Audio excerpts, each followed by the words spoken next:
Welcome to Rise and Realign Conversations for the Sensitive Soul. And I'm Melissa. And today I am speaking to you from a space of curiosity. I have such a deep interest in what it means to live aligned with our truth, our authentic self and voice. Um, and the many different ways that presents itself. Um, I know for myself, I can look back on my adolescence or my young adulthood, and reflect on the challenges, right? Like, as a sensitive woman, the experiences that left me feeling icky, right? Whether that was scared for my safety or my well-being, um, afraid that, I wouldn't be accepted, or liked, and just having to navigate, right? Like social interactions and, where can I just be myself?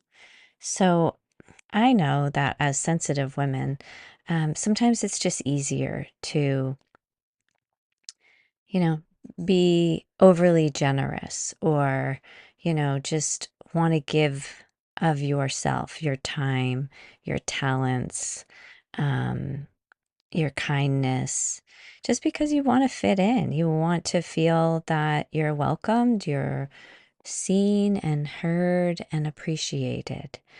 Um, and and there's nothing wrong with that because we know as humans, right? Like we need connection. We need the love from the very beginning for our life to really be nurtured and cared for and developed. And as sensitive individuals, whether it's males or females, our childhood really sets the tone for how our adulthood may unfold because having a caring and supportive childhood helps us to rise up into our gifts and strengths and talents, um, as someone who deeply processes our experiences and senses the subtleties that others don't pick up on, right? But having that supportive childhood is really key. And what I've discovered is I definitely was raised in a very loving and caring home, and definitely felt loved. But I also remember those experiences that didn't feel so loving and kind, as I said, when it came to my social interactions. So, not all of us who are sensitive are introverts. And from Dr. Elaine Aron's early research, um, roughly 70% of the population who has this high sensitivity trait are introverts, and the other 30% are extroverts. Now, what I've discovered for myself is sometimes I feel like an extroverted introvert because I really thrive on being in environments with other sensitive individuals that are interested in what I'm interested in. I mean, there were lots of different, points during my career, where I traveled and I did events and, I helped support others doing events. And, it didn't matter if I was the one hosting and leading it or if I was the one supporting someone else who was hosting and leading it. I definitely felt really alive in those situations. So I felt like an extrovert because, again, when we're with people who get us, when we're with others who um, we can have conversations about deeper experiences or similar interests, right? Like that's very life giving to us. And so I really want to touch on how important it is for each of us to look at where are we putting our time, our attention, our energy, our talents, and is it a place that really recognizes your contribution? Is it a place where you're really able to be your true and authentic self and not someone who's kind of contorting to please others to be seen and recognized, right? Like, we don't need to act. We don't need to perform. We all really have these innate gifts and talents. And that's whether, we're in that minority of roughly 20% who are highly sensitive or the 80% who don't have that trait. But our gifts as sensitive individuals is definitely unique, and it's definitely something to understand and honor and appreciate and realize that your gifts are in you being your authentic self. It's in you sharing, your honest and true voice and interests. Um, and, in referencing our upbringing, right? Like whether that's adolescence or transitioning into adulthood, we definitely want to be clear about who is demonstrating that they're capable of really holding who we really are. Because I definitely discovered that there were times when either somebody wasn't safe to share my authentic voice and self with, just in the sense of they wouldn't get me, and maybe how they replied, you're too emotional, or you think too deeply, right? Like those are really big judgments. And so, as sensitive beings, sometimes, with our ability to self reflect, we may question ourselves like, oh, am I too emotional? Like, do I think too much? And these questions of too much, not enough, right? They just kind of swirl at times.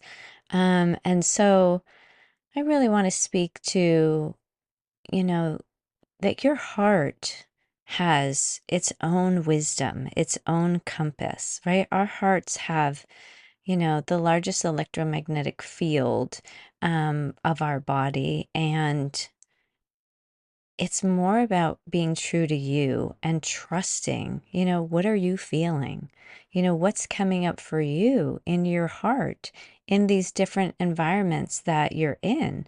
And when we speak of, socially, I mean, socially can be even being in our families' homes, right? Where maybe we grew up. Now our parents, are maybe in the same home we grew up in, and maybe they're not, right? So that's one environment that we're in socially, especially with the holidays coming up. Many people do return.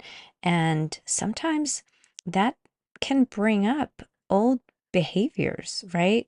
When I was saying, like, where maybe you contort yourself to, not speak your truth, because again, sometimes we think we're supposed to be quiet. We're supposed to listen to what our parents have to say. I mean, they're older, they must be wiser, right? But I'm here to tell you that as a sensitive being, you need to trust your own heart, You need to remember your own voice and also know when it's safe for you to honor the right timing to speak up for yourself. And sometimes that means taking a break from being around family um, and old environments, because maybe you still need a little bit of time to really strengthen your ability to speak your truth. When I'm working with women one on one or in group sessions, we talk about the importance of practicing, right? Because if we have been raised in an environment where we didn't feel safe to speak our truth, where we didn't trust that we actually did know something, right? Like those are those are important behaviors to step away from, and we need the practice of stepping into, right? Remembering our voice and reclaiming our own um,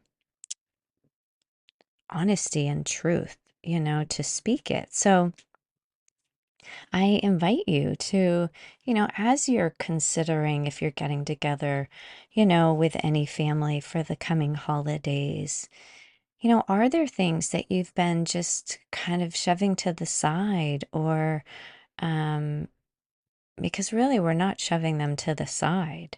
We're really holding them within ourselves. And what we do not speak, we carry with us. Sometimes I refer to it as, think of it like it's a brick in a backpack that you're lugging behind you, right? Like it's going to continue to be there until you're willing to take that backpack off and open it and really be with that brick. What's the message, right? What needs to be heard? What needs to be spoken? So we really want to tune more inward, especially with the holidays, right? We're in autumn, and this is an invitation to not only tap into what are we grateful for, right? But also what needs to be released and what needs to be heard. So I encourage you to, connect with your breath, connect with your body, and just take a few minutes to consider what needs to be practiced as far as using your voice to speak up for yourself. And again, this isn't only for families, right? In those type of social situations with the holidays coming up, because we also have other places where we're coming together socially, right? It could be community events that you enjoy going to. It could be, a close knit circle of friends. Because for sensitive beings, you know, most of us tend to prefer more intimate gatherings, right? Gatherings where, we're able to really talk freely, feel safe, and have things in common, right? So, but again, sometimes um, we push aside instead of practicing speaking up for ourselves. So I really want to invite you to consider, are there any circles, right? Any social settings where you go and you don't feel like you're being your true and authentic self? Like, where are you literally withholding your own truth? Because to be authentic, to be free, to be really true to your own natural rhythm is to be able to speak freely, with kindness, with respect, right? And I know that as sensitive women, sometimes there's a preference to avoid conflict. There's a preference to not even what some call starting it with somebody else, right? But again, if we're not expressing it, then we are holding it, we are carrying it. And that's toxic to us. So, to really be true and authentic, it also means caring so much about yourself that you're willing to speak your truth, that you're willing to communicate the things that may not be easy to communicate, but they're essential. They're essential to your well being, they're essential to um, really the vibe that you're giving off to others, because it is important to understand that others will only treat us the way we treat ourselves. So, by keeping our mouths quiet in the sense of not speaking our truth, it's like a permission slip for that person to treat us that way. And if we're giving that permission slip to that person, we're likely doing that in other situations as well.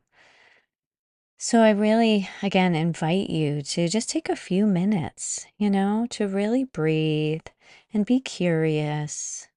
You know, are there places where you can truly see that you're not honoring your own truth, your own voice? Because this all starts with us. We're never going to control what other people do or say or think. And I often say it's really none of my business what other people think of me, because that's really about them and that's a reflection of them. What truly matters is what I'm thinking, what I'm feeling, what I'm allowing, and what I'm expressing. So, again, I really want to empower you to reconnect with your own inner truth, your own voice, and to express yourself authentically and freely. And if this is something that feels really challenging, I get it. And that's why, I do what I do as far as being an integrative mental health and quantum biology health consultant, is being able to guide women to reclaim their voice, to really reclaim their own natural rhythm and realigning. So, this is an invitation for you to consider if you're ready and you're able to do this independently, which awesome. I support you. I encourage you. Accept this as, that permission slip of you deserve to speak your truth. Do that. And then there's others who it is helpful to have a guide. It is helpful to have someone walk that path with you.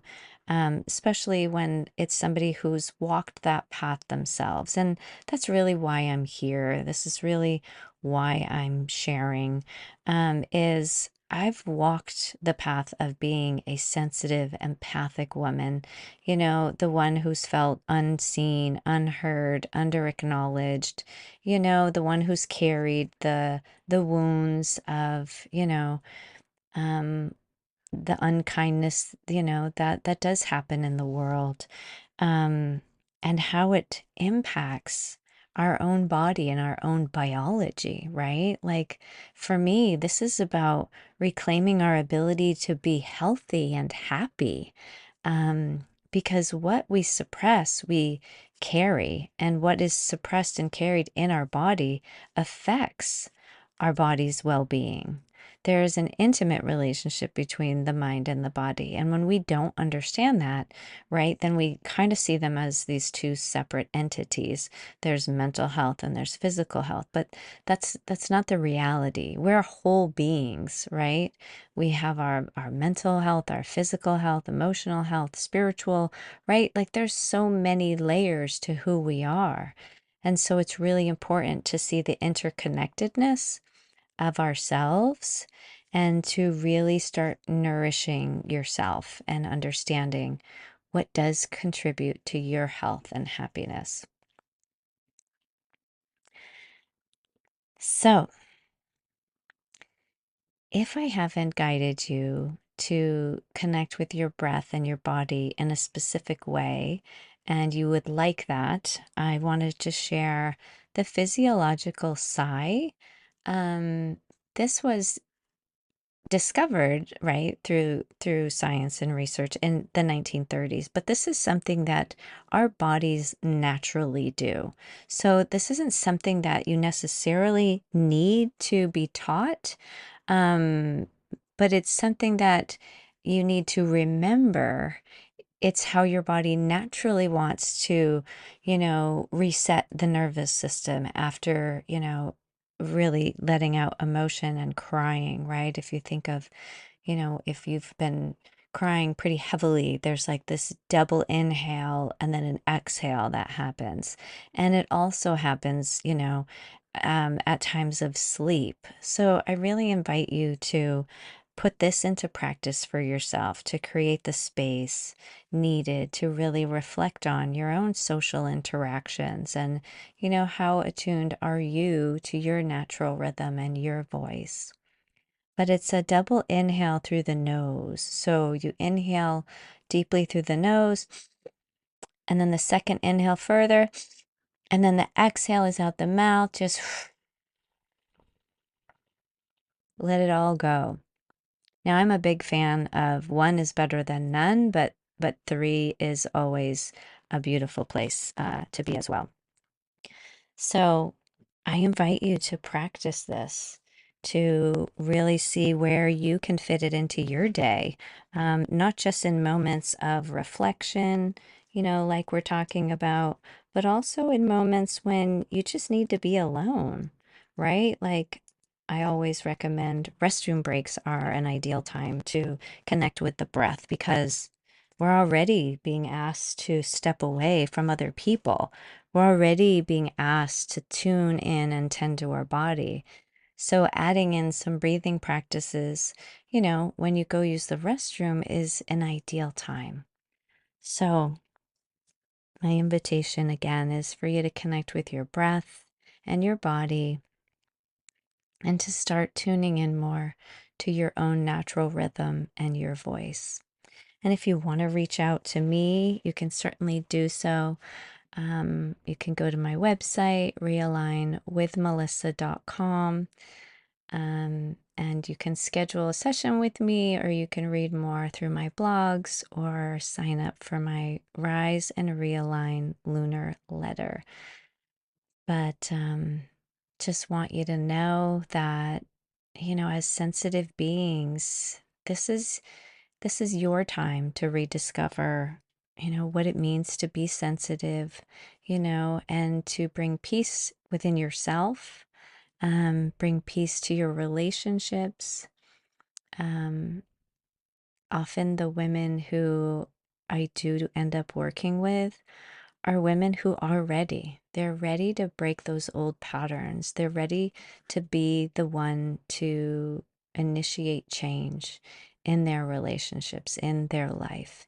And that's not always easy to do because sometimes when we're the first one, when we're the one who chooses to step into something new and different, um, others don't necessarily understand it. And it's hard to support people at times if you don't understand it. Um, but I want you to know that if you do need somebody, feel free to reach out. You're not alone and you are supported. And if you do already have a circle of friends, people that you are able to talk to and reflect on, celebrate that, express your appreciation for that each and every day because it's so important, that we do have that connection with not only our own breath and body, um, but having those close relationships with others. They are really priceless. So I wish you all the best this week and just, take some time, connect with your breath, your body, your natural rhythm and authentic voice, and know that you are so important. Your gifts are so incredible, and keep tuning in to you. All right. Okay. Be well. Until next time.